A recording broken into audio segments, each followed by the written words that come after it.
The Inquisition was not created all at once, nor did it proceed in the same manner throughout the centuries. For this reason, the following are distinguished. 1. The medieval Inquisition, directed against the Cathar and Waldensian heresies in the 12th and 13th centuries and against false mysticisms in the 14th and 15th centuries. 2.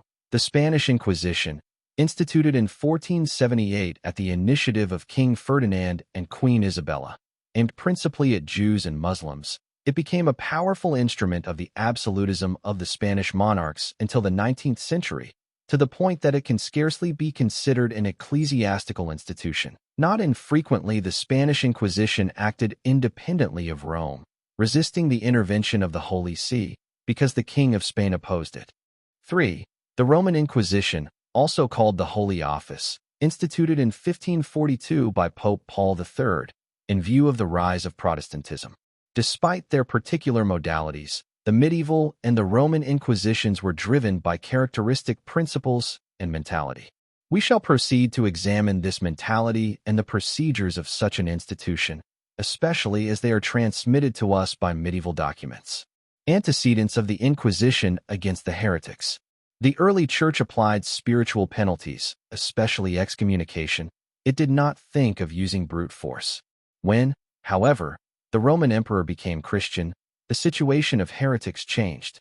Christianity being the religion of the state, the Caesars wished to continue exercising over it the rights of the Roman emperors, Pontifices Maximi, in relation to the pagan religion. When Arians, they persecuted the Catholics. When Catholics, they persecuted the heretics. Heresy was regarded as a civil crime, and every offense against the official religion as an offense against society. One should not be more lenient toward a crime committed against the divine majesty than toward crimes of lèse-majesté against human authority. The penalties applied, from the 4th century onward, were generally the prohibition of making a will, the confiscation of goods, and exile. The death penalty was inflicted by the civil power upon the Manichaeans and the Donatists. Moreover, as early as 300, Diocletian seems to have decreed the death penalty by fire for the Manichaeans, who were opposed to matter and material goods. Augustine, at first, rejected any temporal penalty for heretics. Seeing, however, the harm caused by the Donatists, circumcellions, he advocated floggings and exile, but not torture nor the death penalty. Since the state punishes adultery, he argued, it must also punish heresy, for it is not a lighter sin for the soul not to preserve fidelity, fides, faith, to God than for a woman to betray her husband, Epist. 185, n. 21, to Boniface. He affirmed, however, that unbelievers must not be compelled to embrace the faith, but heretics must be punished and compelled at least to hear the truth. The judgments of the Fathers of the Church regarding the death penalty for heretics varied. St. John Chrysostom, 407, Bishop of Constantinople, basing himself on the parable of the tares and the wheat, considered the execution of a heretic to be a most grave fault. He did not, however, exclude repressive measures. The execution of Priscillian, ordered by Emperor Maximus at Trier, 385, was generally condemned by the spokesmen of the Church, especially by St. Martin and St. Ambrose. Among the penalties inflicted by the state upon heretics, imprisonment was not included. This appears to have originated in the monasteries, from where it was transferred to civil life. The Merovingian and Carolingian kings punished ecclesiastical crimes with civil penalties just as they applied ecclesiastical penalties to civil crimes. Thus we arrive at the end of the first millennium. The Inquisition would have its origin shortly thereafter. The origins of the Inquisition. In ancient Roman law, the judge did not undertake the search for criminals. He proceeded to judgment only after a denunciation had been presented to him. Until the High Middle Ages, the same occurred in the Church. The ecclesiastical authority did not proceed against offenses unless these had previously been brought before it. In the course of time, however, this practice proved insufficient. Moreover, in the 11th century a new form of religious offense appeared in Europe, that is, a fanatical and revolutionary heresy such as had not existed until then. Catharism, from the Greek katharos, pure, or the movement of the Albigensians, from Albi, a city in southern France, where the heretics had their principal center. Considering the matter in itself, The Cathars rejected not only the visible face of the church, but also basic institutions of civil life, marriage, governmental authority, military service, and exalted suicide. Thus, they constituted a grave threat not only to the Christian faith, but also to public life. In fanatical bands, sometimes supported by noble lords, the Cathars provoked tumults, attacks on churches, etc., throughout the course of the 11th century until approximately 1150, in France, in Germany, in the Low Countries. The people, with their spontaneity, and the civil authority undertook to repress them with violence.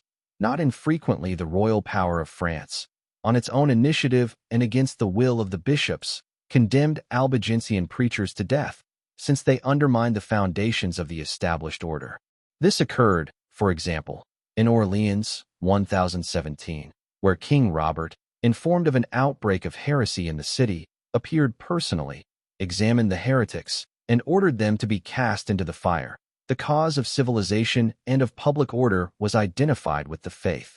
Meanwhile, the ecclesiastical authority limited itself to imposing spiritual penalties, excommunication, interdict, etc., upon the Albigensians, for until then none of the many known heresies had been combated by physical violence. St. Augustine, for 30, and ancient bishops, St. Bernard, 1154, St. Norbert, 1134, and other medieval masters were opposed to the use of force.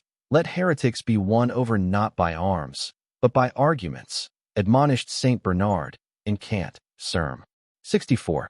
The following are not isolated cases.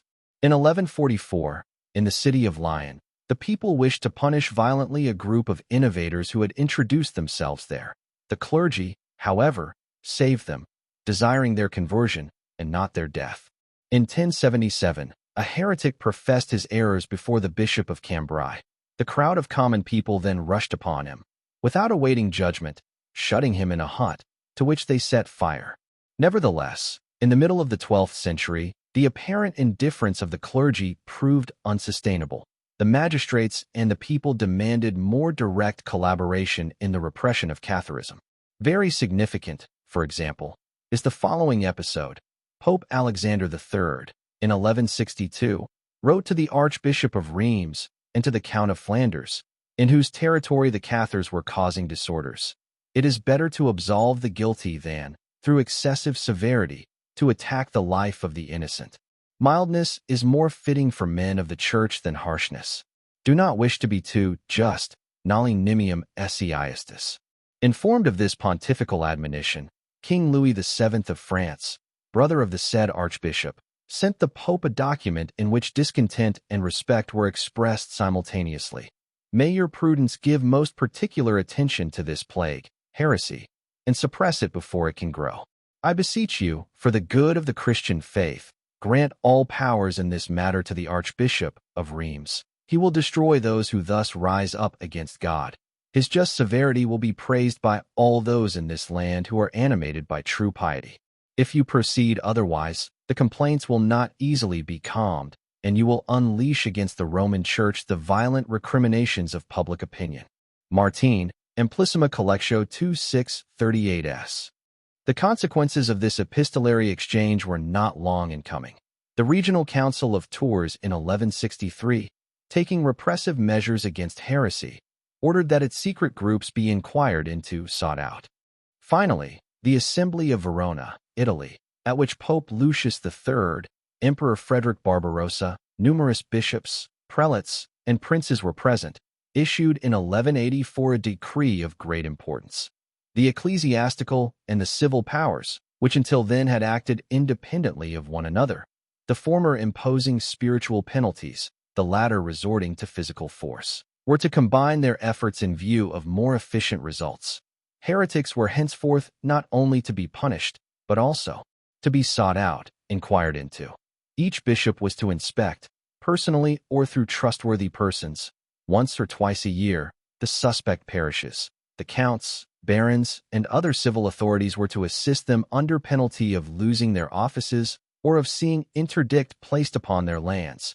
Heretics apprehended would either abjure their errors or be handed over to the secular arm, which would impose upon them the due sanction. Thus was instituted the so-called Episcopal Inquisition, which, as the precedents show, responded to real needs and to pressing demands both of monarchs and civil magistrates as well as of the Christian people. Independently of the authority of the Church, the physical repression of heresies was already being practiced. In the course of time, however, it was perceived that the Episcopal Inquisition was still insufficient to restrain the innovators. Some bishops, especially in southern France, were tolerant. Moreover, their sphere of action was limited to their respective dioceses, which prevented an efficient campaign. In view of this, the popes, already at the end of the 12th century, began to appoint special legates, endowed with full powers to proceed against heresy wherever it might be found. Thus arose the Pontifical Inquisition or Legatine Inquisition, which at first still functioned alongside the episcopal one. Gradually, however, it rendered it unnecessary. The Papal Inquisition received its definitive character and its basic organization in 1233, when Pope Gregory IX entrusted the Dominicans with the mission of inquisitors. Henceforth there would be, for each nation or inquisitorial district, a chief inquisitor, who would work with the assistance of numerous subordinate officials, consultors, jurors, notaries, generally independently of the bishop in whose diocese he was established. The norms of inquisitorial procedure were successively laid down by pontifical bulls and decisions of councils.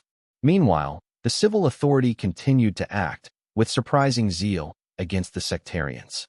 Noteworthy, for example, is the conduct of Emperor Frederick II, one of the most dangerous adversaries the papacy had in the 13th century. In 1220, this monarch required all the officials of his government to promise to expel from their lands the heretics recognized by the Church. He declared heresy to be a crime of lèse-majesté, subject to the death penalty, and ordered that heretics be sought out. In 1224, he published a decree more severe than any of the laws cited by previous kings or popes. The civil authorities of Lombardy were not only to send to the stake anyone who had been proven a heretic by the bishop, but also to cut out the tongues of sectarians whose lives, for particular reasons, had been spared.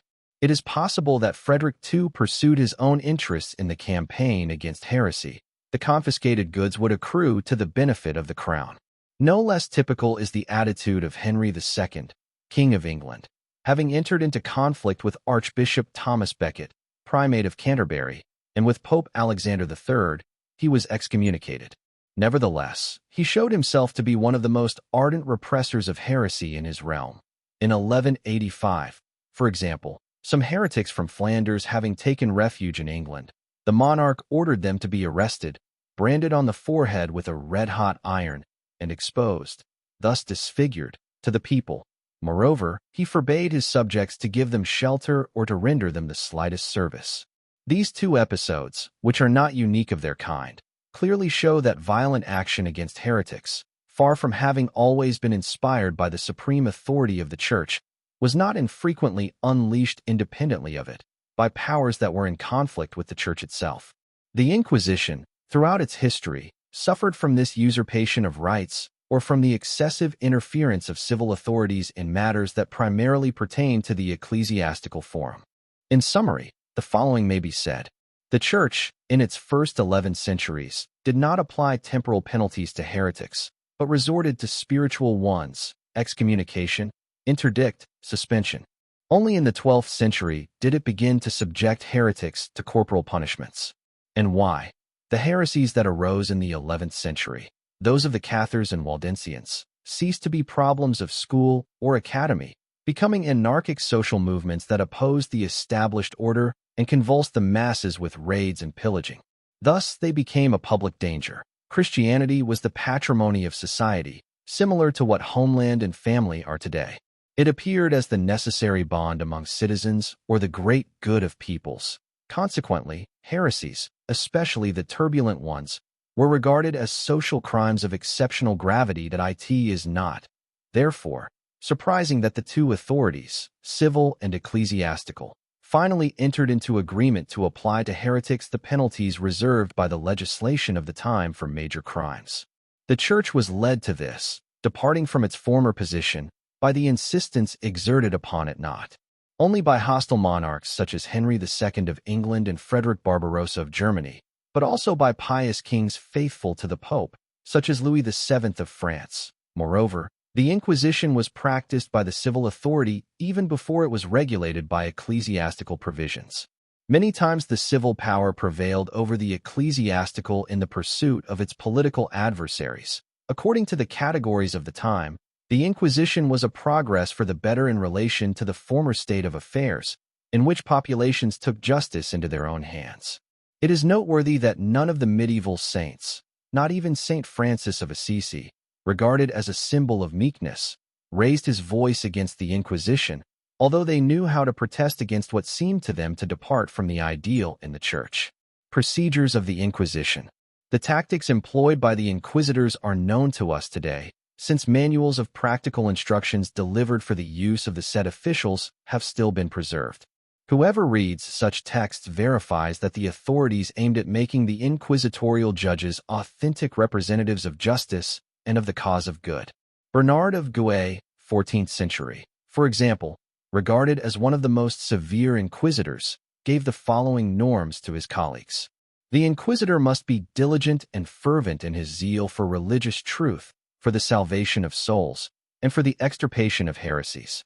In the midst of difficulties he shall remain calm. He shall never yield to anger nor to indignation. In doubtful cases, let him be circumspect. Let him not easily give credit to what seems probable and is often not true, nor let him obstinately reject the contrary opinion, for what seems improbable frequently ends by being proven true.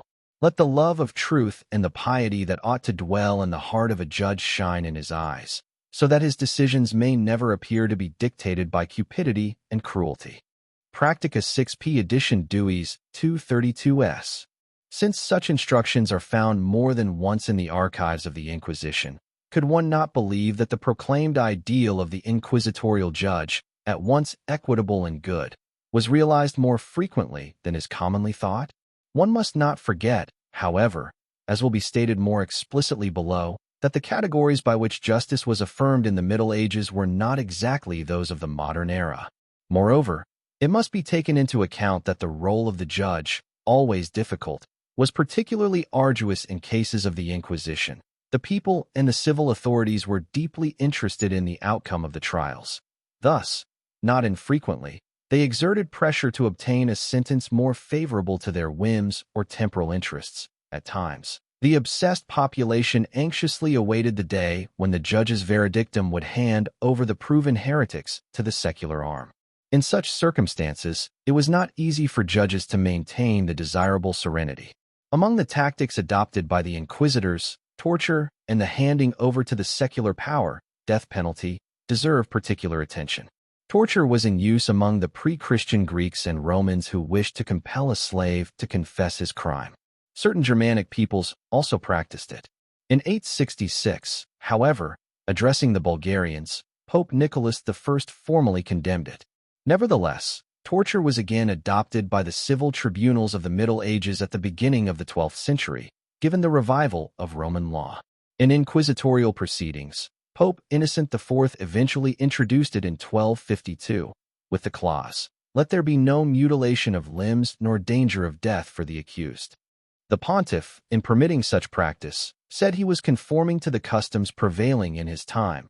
Bollarum Amplissima Collectio 2-326. Subsequent popes, as well as the manuals of the inquisitors, sought to restrict the application of torture. It would be lawful only after other means of investigating guilt had been exhausted, and only in cases where there was already half proof of the offense or, as the technical language put it, two vehement indications thereof, namely, the testimony of trustworthy witnesses, on the one hand, and, on the other hand, the bad reputation, bad morals, or attempts at flight of the accused. The Council of Vienne, France, in 1311 likewise ordered that the inquisitors resort to torture only after a judging commission and the diocesan bishop had approved it for each particular case. Despite all that torture presents as horrifying, it has been reconciled with the mentality of the modern world. It was still officially in use in 18th century France and has been applied even in our own days. As for the death penalty, recognized by ancient Roman law, it was in force in the civil jurisdiction of the Middle Ages. It is known, however, that ecclesiastical authorities were opposed to its application in cases of laic religion. Nevertheless, after the rise of Catharism, 12th century, some canonists began to judge it appropriate, appealing to the example of Emperor Justinian, who in the 6th century had inflicted it upon the Manichaeans. In 1199, Pope Innocent III addressed the magistrates of Viterbo in the following terms. According to civil law, defendants guilty of lèse-majesté are punished with the capital penalty and their goods are confiscated. With much greater reason, therefore, those who, deserting the faith, offend Jesus, the Son of the Lord God, must be separated from Christian communion and stripped of their goods, for it is much more serious to offend the divine majesty than to injure human majesty. Epist 2:1. As can be seen, the Supreme Pontiff with these words wished only to justify the excommunication and confiscation of goods of heretics. He established, however, a comparison that would give rise to a new practice. Emperor Frederick II knew how to draw from it the ultimate consequences. Having recalled in a constitution of 1220 the final phrase of Innocent III, the monarch, in 1224, openly decreed for Lombardy the death penalty against heretics, and, since ancient law prescribed fire in such cases, the emperor condemned them to be burned alive. In 1230, the Dominican Guala, having ascended to the episcopal see of Brescia, Italy, applied the imperial law in his diocese. Finally, Pope Gregory IX, who maintained frequent exchange with Guala, adopted this bishop's point of view. He transcribed in 1230 or 1231 the imperial constitution of 1224 into the register of pontifical letters, and soon issued a law by which he ordered that heretics recognized by the Inquisition be abandoned to the civil power, to receive the due punishment, a punishment which, according to Frederick II's legislation, would be death by fire. The theologians and canonists of the time strove to justify the new practice. Thus did St. Thomas Aquinas. It is far more serious to corrupt the faith, which is the life of the soul, than to falsify the coinage, which is a means of providing for temporal life. If, therefore, counterfeiters of money and other evildoers are, with good reason, condemned to death by secular princes, much more may heretics, once they are proven such, not only be excommunicated, but also in all justice be condemned to death. Summa Theologica 2/211, 3c. The argumentation of the Holy Doctor proceeds from the principle, undoubtedly authentic in itself, that the life of the soul is worth more than that of the body. If, therefore, someone by heresy threatens the spiritual life of his neighbor, he commits a greater evil than one who attacks bodily life. The common good then requires the removal of the grave danger. See also S. Theo 2/211 for c. Nevertheless, capital executions were not as numerous as one might believe. Unfortunately, complete statistics on the matter are lacking. It is known, however, that the Tribunal of Pamiers, from 1303 to 1324, pronounced 75 condemnatory sentences, of which only 5 ordered that the accused be handed over to the civil power, which was equivalent to death. The Inquisitor Bernard of Gouet, in Toulouse, from 1308 to 1323, pronounced 930 sentences, of which 42 were capital. In the first case, the proportion is 1/15. In the second case, 1/22. One cannot deny, however, that there were injustices and abuses of authority on the part of inquisitorial judges. Such evils are due to the conduct of persons who, by reason of human weakness, were not always faithful fulfillers of their mission.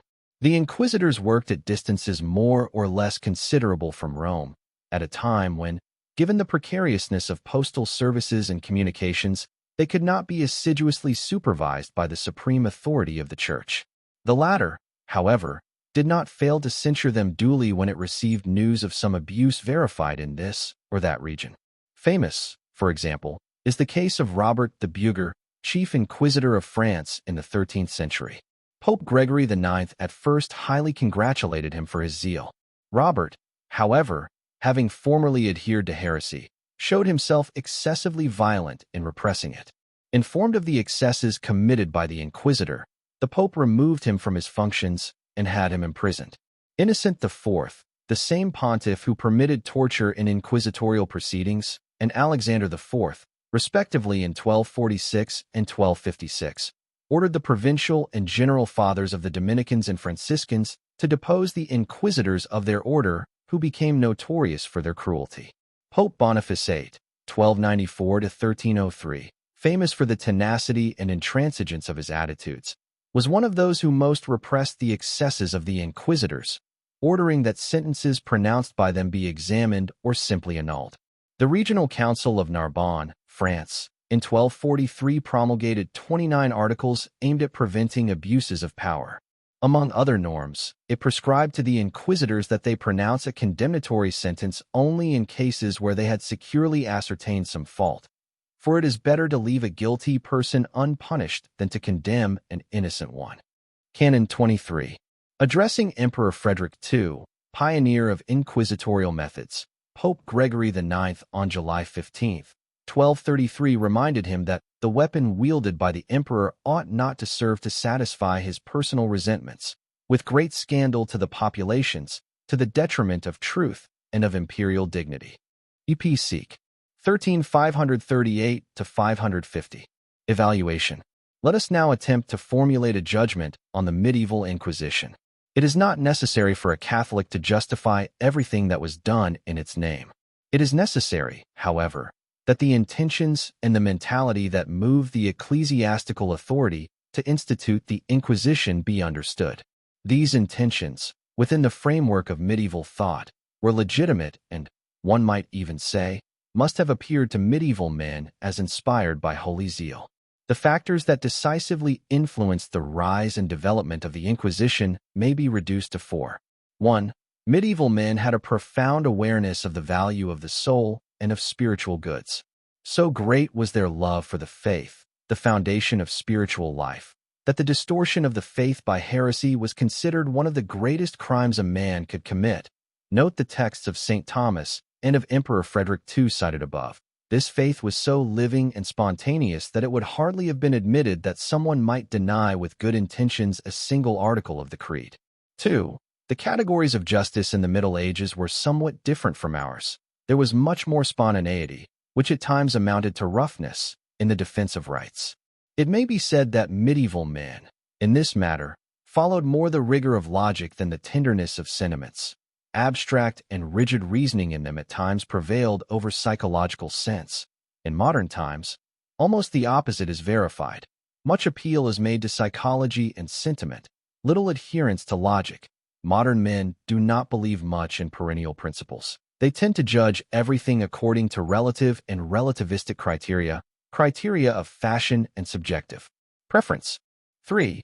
The intervention of secular power exercised profound influence on the development of the Inquisition. Civil authorities anticipated the application of physical force and of the death penalty to heretics. They urged the ecclesiastical authority to act energetically. They provoked certain abuses motivated by greed for political or material advantages. Moreover, spiritual and temporal power in the Middle Ages were, at least in theory, so united with each other that it seemed normal to them to have recourse to one another in everything that concerned the common good. From the beginning of the 14th century, the Inquisition came increasingly to be exploited by monarchs, who made use of it to promote their particular interests, removing it from the directives of ecclesiastical power, even directing it against this power. This appears clearly in the inquisitorial process of the Templars, initiated by Philip the Fair of France, 1285–1314, without the consent of Pope Clement V, cf. Chapter 25. 4. The human weakness of inquisitors and of the officials who collaborated with them will not be denied. It would not be lawful, however, to say that the supreme authority of the Church connived at these facts of weakness. On the contrary, there is the testimony of numerous protests sent by popes and councils to such or such officials, against such laws and such inquisitorial attitudes. The official declarations of the Church concerning the Inquisition fit well within the categories of medieval justice. Injustice occurred in the concrete execution of the laws. It is said, moreover, that each period of history presents the observer with its own enigma. In remote antiquity, what astonishes are the inhuman procedures of war. In the Roman Empire, it is the mentality of citizens who did not know the world without their empire, oikoumene, inhabited world, imperium, nor conceive the empire without slavery. In the contemporary age, it is public relativism or skepticism. It is the use of the refinements of technology to wash the brain, undo personality, foment hatred and passion. Would it not then be possible that medieval man, in good faith and conscience, resorted to repressive measures of evil that modern man, with reason, judges excessively violent? As for the Roman Inquisition, instituted in the 16th century, it was heir to the laws and the mentality of the medieval Inquisition. With regard to the Spanish Inquisition, it is known that it acted more under the influence of the monarchs of Spain than under the responsibility of the supreme authority of the Church. Origin of the Spanish Inquisition.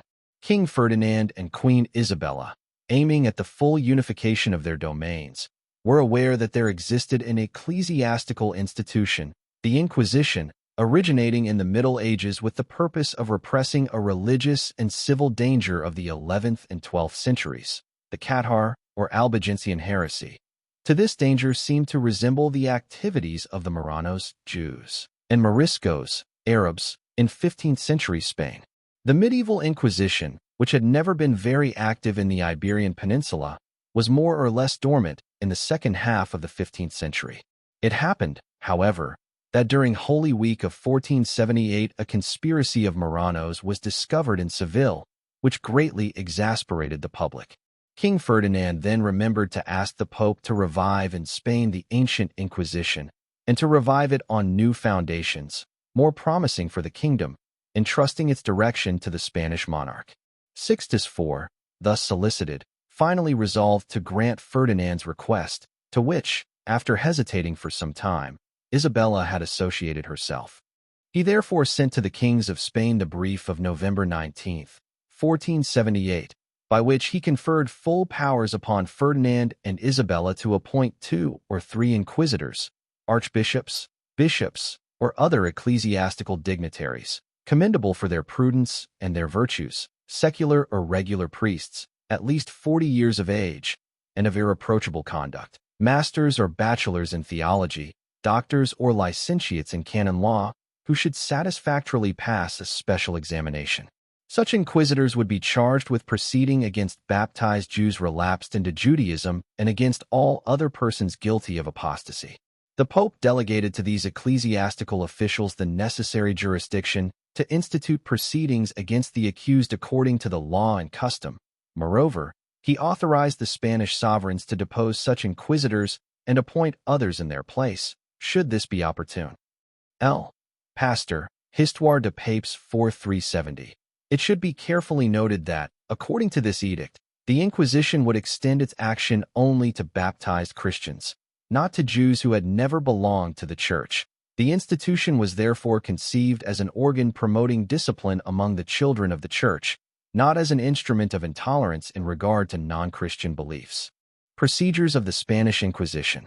Supported by the pontifical license, the kings of Spain on September 17, 1480 appointed as inquisitors, with seat in Seville, the 2 Dominicans Miguel Murillo and Juan Martins, giving them as assessors 2 secular priests. The monarchs also promulgated a compendium of instructions, sent to all the tribunals of Spain, constituting as it were a code of the Inquisition, which thus became a kind of organ of the civil state. The inquisitors immediately entered into action, proceeding generally with great energy. It seemed that the Inquisition was at the service not properly of religion, but of the Spanish sovereigns, who sought to reach criminals even of a merely political category. Soon, however, various complaints were heard in Rome against the severity of the inquisitors. Sixtus IV then wrote successive letters to the monarchs of Spain, showing them profound dissatisfaction with what was happening in their kingdom and issuing instructions of moderation to both civil and ecclesiastical judges. Special mention deserves in this regard the brief of August 2, 1482, in which the Pope, after promulgating certain rules restraining the power of the inquisitors, concluded with the following words: "Since only charity makes us like unto God, we beseech and exhort the King and the Queen, by the love of our Lord Jesus Christ, that they imitate him whose characteristic it is always to have compassion and forgiveness. Therefore, be pleased to show yourselves indulgent toward your subjects of the city and the diocese of Seville, who confess error and implore mercy. Nevertheless, despite the frequent pontifical admonitions, the Spanish Inquisition was becoming more and more a powerful organ of influence and activity of the national monarch. To prove this, it suffices to recall the following. The Inquisition in Spanish territory remained a permanent institution for 3 successive centuries. In this, it differed greatly from the medieval Inquisition, which was always intermittent, having in view certain errors arising in such or such locality. The permanent maintenance of an inquisitorial tribunal imposed considerable expenses, which only the state could undertake, and this is what occurred in Spain. The kings attributed to themselves all the material revenues of the Inquisition, taxes, fines, confiscated goods, and paid the respective expenses. Consequently, some historians, referring to the Spanish Inquisition, called it the Royal Inquisition. Emancipated from Rome. In order to complete the picture thus far drawn, let us pass to another characteristic detail of it. King Ferdinand and Queen Isabella aimed at strengthening the Inquisition, emancipating it even from the control of Rome. They then conceived the idea of giving the institution a single and plenipotentiary head, the Inquisitor General, who would judge in Spain itself the appeals addressed to Rome. For this office, they proposed to the Holy See a Dominican religious, Tomás de Torquemada, Turicremita, in Latin, who in October 1483 was indeed appointed Inquisitor General for all the territories of Ferdinand and Isabella. Proceeding with the appointment, Pope Sixtus IV wrote to Torquemada, "Our most beloved sons in Christ, the King and Queen of Castile and Leon, have supplicated us to designate you as Inquisitor of the evil of heresy in their kingdoms of Aragon and Valencia, as well as in the Principality of Catalonia." Bulla Ord. Praedicatorum I/622. The gesture of Sixtus IV can only be explained by good faith and trust. The act was, in truth, little prudent. Indeed, the concession benignly made to the monarchs would be a pretext for new and further advances on their part. The successors of Torquemada in the office of Inquisitor General were no longer appointed by the Pope, but by the Spanish sovereigns, according to criteria not always praiseworthy. For Torquemada and his successors, the right was obtained from the Holy See to appoint the regional inquisitors, subordinate to the Inquisitor General. Furthermore, Ferdinand and Isabella created the so-called Royal Council of the Inquisition, a commission of advisors appointed by the civil power and intended, as it were, to oversee the proceedings of the Inquisition. They enjoyed deliberative vote in matters of civil law and consultative vote in questions of canon law. One of the most typical expressions of the arrogant autonomy of the Spanish Holy Office is the famous trial that the inquisitors brought against the primatial Archbishop of Spain, Bartolomeu Carranza of Toledo. Without descending into the details of the event, we shall note here only that for 18 continuous years the Spanish Inquisition persecuted the venerable prelate, opposing papal legates, the Ecumenical Council of Trent, and the Pope himself, in the middle of the 16th century. Emphasizing yet another particular, we shall recall that King Charles III, 1759 to 1788, constituted another significant figure of royal absolutism in the sector we have been studying. He placed himself peremptorily between the Holy See and the Inquisition, forbidding the latter to execute any order from Rome without prior authorization from the Council of Castile, even if it concerned merely the prescription of books. The Inquisitor General, having admitted a case without the king's permission, was immediately banished to a locality situated 12 hours from Madrid. He only managed to return after presenting apologies to the king, who accepted them, declaring, "The Inquisitor General has asked my pardon, and I grant it to him. I now accept the thanks of the tribunal. I shall always protect it, but let him not forget this thread of my anger directed against any attempt at disobedience." Cf. des devises du Desart, L'Espagne de l'Ancien Régime. La Société 101s. History likewise attests that the Holy See repeatedly decreed measures aimed at defending the accused against the harshness of royal power and of the people. The Church in such cases clearly distanced itself from the Royal Inquisition, although the latter continued to be regarded as an ecclesiastical tribunal. Thus, on December 2, 1530, Clement VII granted to the inquisitors the faculty of sacramentally absolving the crimes of heresy and apostasy. Thus the priest could attempt to withdraw from public trial and from the infamy of the Inquisition any accused who was animated by sincere dispositions toward good.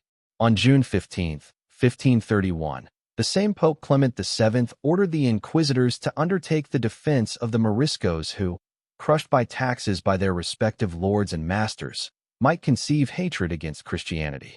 On August 2, 1546, Paul III declared the Moriscos of Granada eligible for all civil offices and all ecclesiastical dignities. On January 18, 1556, Paul IV authorized priests to absolve the Moriscos in sacramental confession.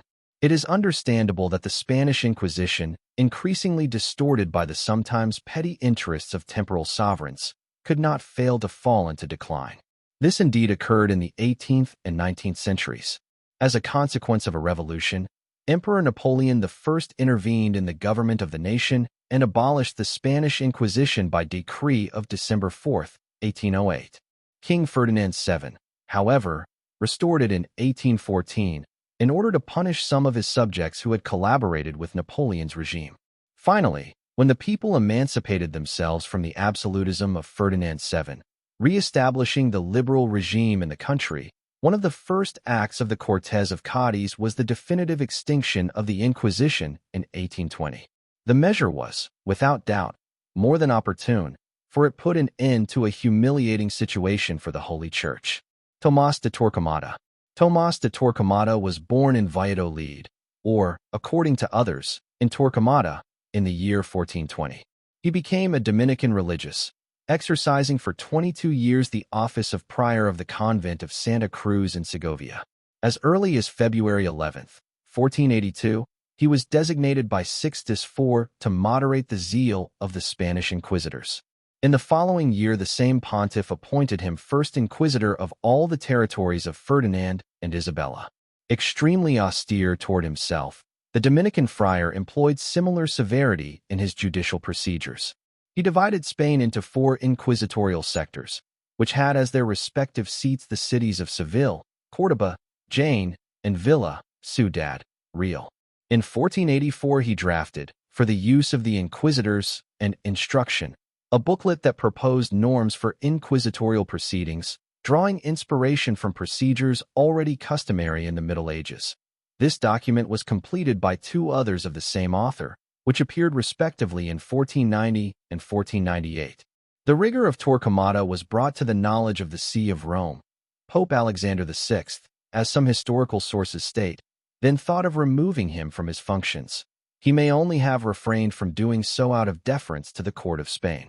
The fact is that the pontiff deemed it appropriate to reduce Torquemada's powers, placing at his side 4 assessors endowed with equal faculties. Brief of June 23, 1494. As for the number of victims occasioned by Torquemada's sentences, the figures reported by the chroniclers are so little coherent among themselves that nothing precise can be affirmed on the matter.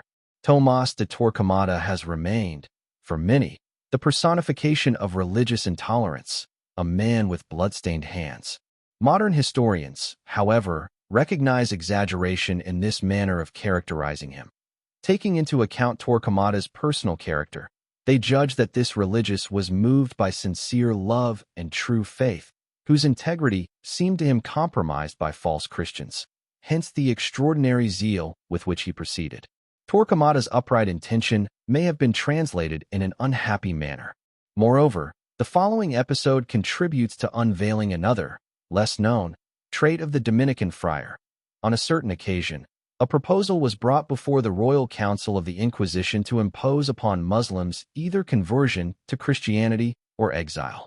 Torquemada opposed this measure, for he wished to preserve the classic principle that conversion to Christianity cannot be extorted by violence. Consequently, the Inquisition should restrict its action to apostate Christians. These, and only these, by virtue of their baptism, had a commitment to the Catholic Church. As can be seen, Torquemada, even in the fervor of his zeal, did not lose good sense on this point. He exercised his functions until his death, on September 16, 1498. Royal power and the Inquisition in Portugal. In summary, the Brazilian Historical and Geographical Institute published the regulations of the Inquisition in Portugal, also in force in Brazil, dated 1552, 1613, 1640, and 1774, the latter signed by the Marquis of Pombal. They are accompanied by an introduction written by Professor Sônia Aparecida de Siqueira, which highlights the fact that the Inquisition was never a merely ecclesiastical institution, but, by virtue of the law of the Padroado, was increasingly directed by the Crown of Portugal in view of its political interests. The Holy See had to oppose more than once the proceedings of the Inquisition in order to protect the new Christians and other citizens judged by the tribunal. The Inquisition is always in focus.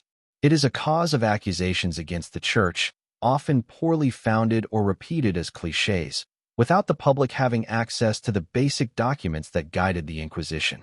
Few people have direct contact with the archives and the written sources of the inquisitorial movement. Thus, it is that the Brazilian Historical and Geographical Institute, IHGB, published in number 392, year 157, of its journal, corresponding to July/September 1996, pages 495 to 1020. The regulations of the Holy Office of the Inquisition of the Kingdom of Portugal dated 1552, 1613, 1640, 1774, the latter signed by the Marquis of Pombal, in addition to an undated regulation. Such edition was under the care of Professor Sônia Aparecida de Siqueira, corresponding member of the IHGB in São Paulo, who wrote a lengthy introduction to such documents.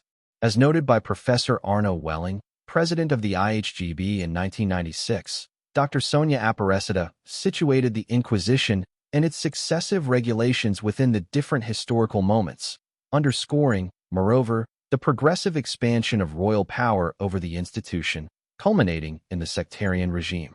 Page 495. As is known, the Inquisition never, not even in the Middle Ages, was a merely ecclesiastical tribunal. This was inconceivable in former times, since the state was officially Christian and, for this reason, considered itself responsible for the interests of the Christian faith. In this capacity, it intervened in matters of religious forum, at times dictating norms to the Church. This reality became accentuated in the Iberian Peninsula, Spain and Portugal, from the 16th century onward, by virtue of the privileges of the Padroado. Indeed, since the kings of Spain and Portugal were discoverers of new lands, to which they brought the Catholic faith, the Holy See granted them special powers to organize the life of the Church in the newly discovered regions. Hence the great interference in religious matters, under the title of collaboration with the Church, a collaboration that gradually resulted in the suffocation of ecclesiastical authority in favor of the interests of the Crown. In the following lines, we shall present the origins of the Inquisition in Portugal and some features of the exposition of Professor Sônia Aparecida, which highlight the ever more overbearing intervention of the monarchs in inquisitorial matters. Origins of the Portuguese Inquisition.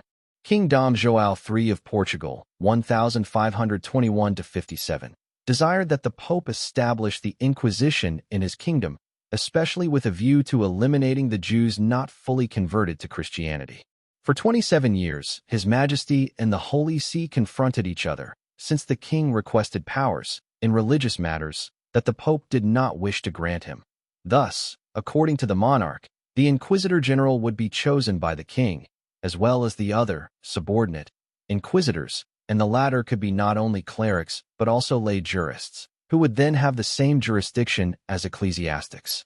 Furthermore, according to the king's desire, the inquisitors would stand above the bishops and the superiors of the religious orders, so that they could prosecute and condemn ecclesiastics without consulting the respective prelates. The bishops would be prevented from intervening in any case that the inquisitors took upon themselves. Moreover, the inquisitors could impose excommunications reserved to the Holy See and lift those that were imposed by the bishops.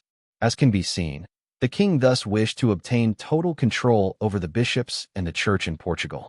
Finally, on December 17, 1531, Pope Clement VII granted the Inquisition in Portugal, but in terms contrary to the requests of Dom João III.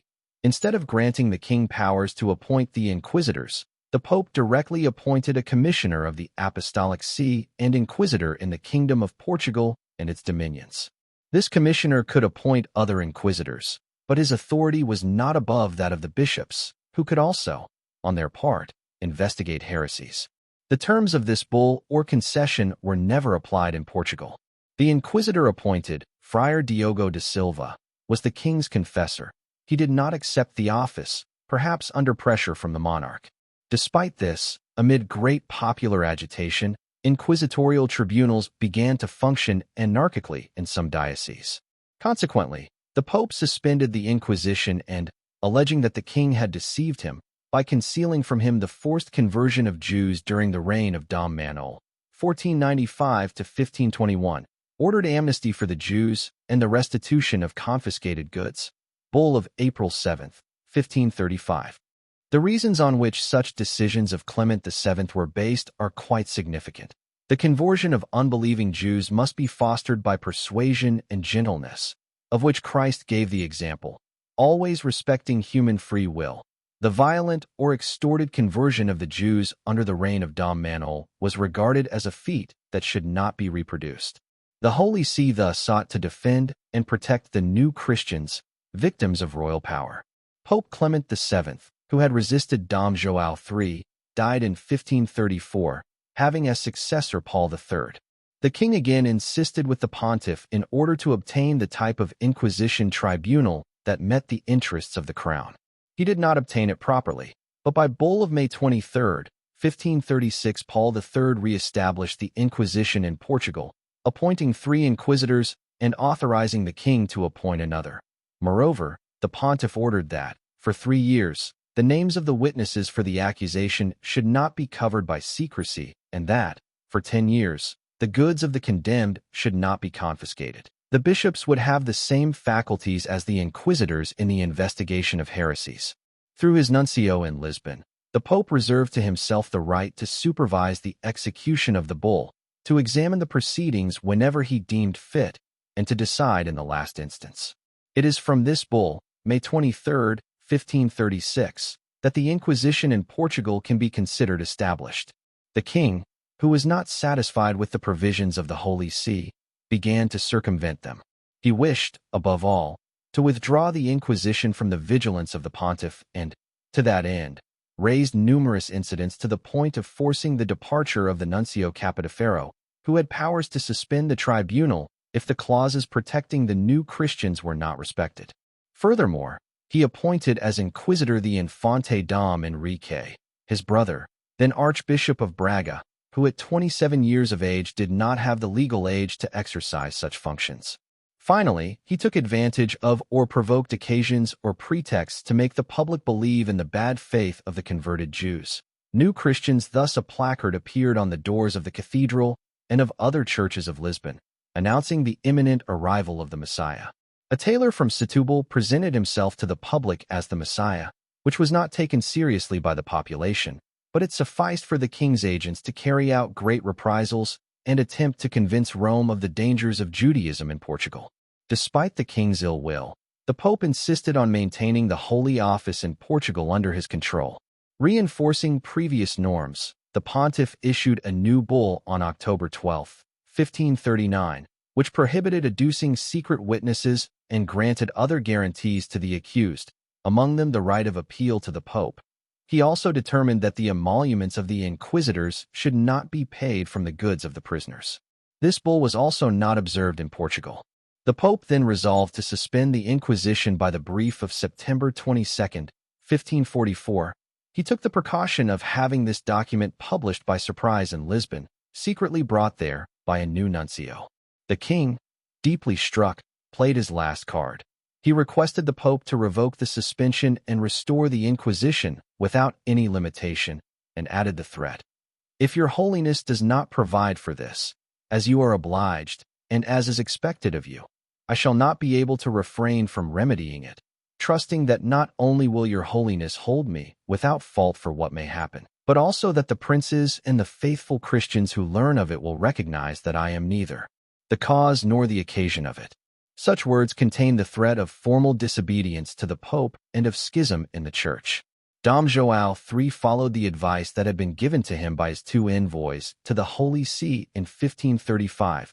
He would deny obedience to the Pope, imitating the example of King Henry VIII of England. Between obedience to the Pope as a faithful Catholic and declared rebellion that would allow him to institute a tribunal which was, at bottom, an instrument of royal policy, the King of Portugal was prepared to follow the second path. The pontiff found himself at that moment, 1544-45, pressed by other grave concerns, such as the convocation and preparation of the Council of Trent, regarding which Emperor Charles V and other monarchs had their interests. Consequently, he ended up accepting the principal points of Dom João III's request. By bull of July 16, 1547, he appointed the Cardinal Infante Dom Henrique as Inquisitor General and withdrew from the nuncios in Lisbon the authority to intervene in matters within the jurisdiction of the Inquisition. The latter would follow its own procedures, different from those customary in ordinary trials. At the same time, however, the Pope mitigated his provisions. He promulgated a brief that suspended the confiscation of goods for 10 years. Another brief suspended for 1 year the handing over of the condemned to the secular arm, or the application of the death penalty. In yet another brief, the Pope made recommendations tending to moderate the foreseeable excesses of the Inquisition and to allow the departure of new Christians to foreign lands. Shortly before dying, on January 8, 1549, Paul III issued a new brief abolishing the secrecy of witnesses. This brief was probably never applied in Portugal. Here are some very significant passages from the introduction written by Professor Sonia Aparecida de Siqueira. New Christians. It was urgent to calm the unrest caused by the presence of the new Christians, potential enemies because of their supranationalism. The combat against dissident minorities was an inescapable program. The neophyte Christians could be bearers of the heretical ferment because of their residual beliefs and their intimate contacts with Lutherans and Jews. Moreover, with the fruition of the discoveries, the exploitation of the colonial world that was being established, with overseas trade, with progressive urbanization, the new Christians gained economic strength and tended toward a solidarity that increased their power of action within the social milieu. The throne felt the threat they would represent if they were not good Christians. It reacted.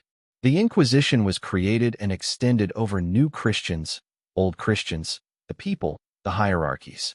Pages 502f. Certain determinations of Rome, evoking to itself, directly or through its nuncios, jurisdiction over the new Christians, reveal that there still existed a certain indefiniteness in the judicial hierarchy, as well as the pontifical purpose of reserving superior jurisdiction to the Curia. In 1533, the bull of Clement VII Sempiterno Regi revoked all the powers that had been granted to Friar Diogo de Silva, Inquisitor General of Portugal, calling to itself all the causes of the new Christians, Moors, and heretics. In 1534, a brief of Paul III addressed to Dom João III ordered that the inquisitors suspend the proceedings against persons suspected of heresy. In 1535, a pontifical letter determined that the nuncios of Portugal could hear the appeals of the new Christians. In the same year, Paul III wrote to the king about the new Christians and to the new Christians. Intervening directly in the definition of the procedure, he granted that they might take as procurators and defenders any persons they wished. The bulls of general pardon that paralyzed the action of the tribunal came from Rome, diluting, from time to time, the authority of the inquisitors. Confirming the first pardon granted by Clement VII, Paul III granted a second in 1535 and, in 1547, by the bull Ilius Commisericordias, granted a third. Thereafter, other general indults continued to be granted, and when the king himself negotiated them with the new Christians, he had to petition for them before the Roman Curia, as occurred with Philip III in 1605. Indeed, the interventions of the Curia in the activities of the Inquisition continued, decreasing no doubt, but constant throughout time, given the nature of its justice. From 1678 to 1681, the Holy Office was even suspended in Portugal by decision of the pontiff, which indicates that, despite the amplification of absolutism, the tribunals continued to require the acquiescence of Rome in order to operate. Pages 506f. The figure of the inquisitor. Capable, suitable, of good conscience, the inquisitor was to be. Requirements that would guarantee the application of justice with equanimity. Constancy was also required. Page 526. The collective judgment about the Inquisition would depend on the behavior of its officials, on their capacity to correct their own imperfections, to immolate impulses and interests for the sake of the good name of the tribunal. The truth is that, in practice, whether because of social vigilance or institutional control, or perhaps the fusion of individual ideals with those of the Holy Office, we have no record of scandals or abuses by inquisitorial agents. Generally, the exceptions would only confirm the rule. Some inquisitors, by their virtues or by sacrifice, were even raised to the altars. In a note, 74, the author says, they did not belong to the Portuguese Holy Office, but the inquisitors Saint Raymond of Penafort, Saint Turribius of Mongravigo, Saint Peter of Verona, martyr, Saint Pius V, Saint Dominic of Guzman, Saint Peter of Arbues, Saint John Capistrano were canonized. Beatified were Pedro Castronovo, Cistercian legate, Raymond, Archdeacon of Toledo, Bernard, his chaplain. Also inquisitors were two clerics, Fortunario and Adamaro, nuncios of the Holy Office of Toulouse, martyred by the Albigensians, Conrad of Marburg, martyr, parish priest and inquisitor of Germany, and the confessor of Saint Elizabeth of Hungary, John of Salermo. The inquisitor of Frisia and Holland in the 16th century, William Lindinus, was considered venerable. Page 527. The Pombaline Inquisition. The idea of separation between a solely political state and a solely religious church germinates at this time. A new religious policy is intended that uses tolerance as its instrument. Connection with absolutism, still then alive as a political idea, was imposed. It was necessary to limit the jurisdictional power of the church and to diffuse the lay spirit.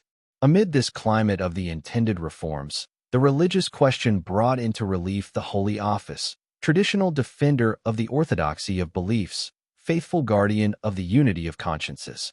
There was no thought of extinguishing it, but rather of reforming it, adapting it to the new times. It was urgent to draft a new regulation that would render the Inquisition more inoffensive and would truly place the tribunal in the hands of the crown. This new regulation was ordered to be executed by Cardinal de Cunha. In its preamble, its necessity is justified insofar as the laws that governed the Holy Office had, over the centuries, been distorted by the Jesuits, interested in granting the Pope's supreme power over the Inquisition. From the government of the Cardinal Infante Dom Enrique, dominated, says Cardinal de Cunha, by his confessor, the Jesuit Leal Henriquez, up to the reign of Dom João V, the tribunal had been escaping from the power of the king.